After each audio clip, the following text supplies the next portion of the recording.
Okay, as we watch footage of the Yangtze River go by, I thought it best to talk about where to start when talking about brewing. And what better place to start than China? Now, why China? How is that the start? And yes, I do understand the hypocrisy of having a place called the American Beer Trail and starting in China. But moving on. I do believe that China is the start. Now, while I'm sure a number of people are saying that can't be right, it all started in the fertile valley between the Tigris and Euphrates rivers. That's where the first brewing was done. Yes, I've seen those programs too, and I'm not saying that they are wrong, but they were working with the best information at the time, plus a few other things which I'll point out over time. So why could China be the birthplace of beer? Well, is it possible that China, or a region in Asia, was actually the birthplace of civilization as we know it? First, a few things. Civilization, the term itself, is debatable, since nobody really has a great definition of exactly when a culture has become civilized. Also, ancient civilization history itself has a lot of blanks to it. These facts are always in motion because it relies on what has been saved or discovered over thousands of years. And it's only accurate until the next farmer digs up the next incredible find. This was the case in the Göbekli Temple in Turkey, which predates Mesopotamia, as well as most other first civilizations. Think about the structures that have been found in West Java, Indonesia. That could be a pyramid that dates back to far as 20,000 years. What about the Yongami Monument, buried in the water off the coast of Japan? This could be as old or even older than anything. We really just don't know, and for good reason.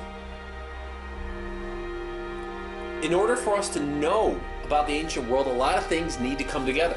This is mainly due to the problem of people rewriting history and destroying it unintentionally.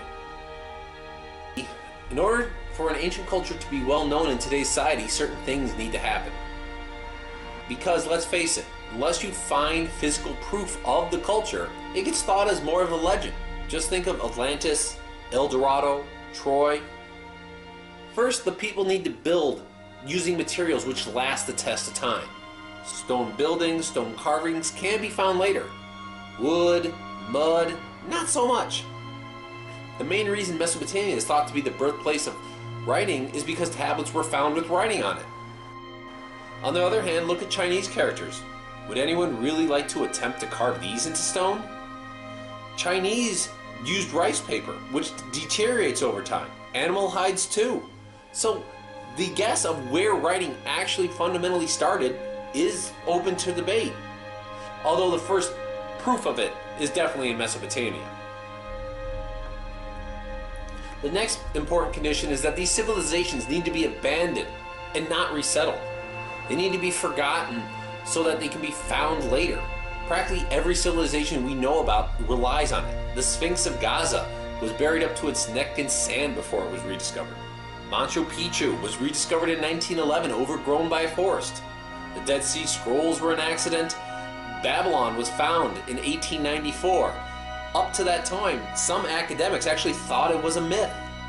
People are generally very destructive, so lots of history has been lost due to just people living out their lives. Think about Rome, Jerusalem, cities that are built on top of other generations. Who knows how far they actually could date back to? This is most exemplified in Asian civilizations. Many of these cities sit on prime real estate and people just don't abandon them. Varanasi, India, for example. Buddhism and Hinduism claim that it's over 5,000 years old, and that's debatable. The footage here is from a province in China called Chongqing, which is at least 3,000 years old. But nobody really knows, since it's built on the ashes of others, and who knows what was destroyed. So why do I bother with all this back knowledge? Well, so far, China was the first to start brewing as far as we know it. Evidence has been found that they were doing something with rice and fruit around 7,500 years ago. During the Bronze Age, many vessels, like for wine and other alcoholic beverages, have been found. Now, agriculturally, China wasn't brewing with barley since it hadn't been introduced yet.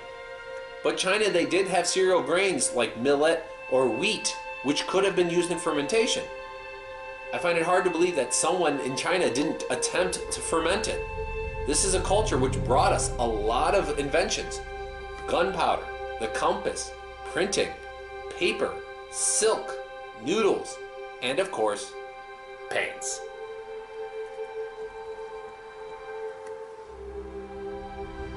Now, of course, there's more, but it shows how ingenious the people of the time were, so thinking that someone didn't try to ferment a wheat beer seems quite unlikely. Just think of how many combinations had to be tried to get gunpowder to work. So there's definitely a good chance that someone tried it. My guess would be they just liked the taste of the fermented rice better. Also, you can debate on what exactly beer is, and I'll put a video on this later.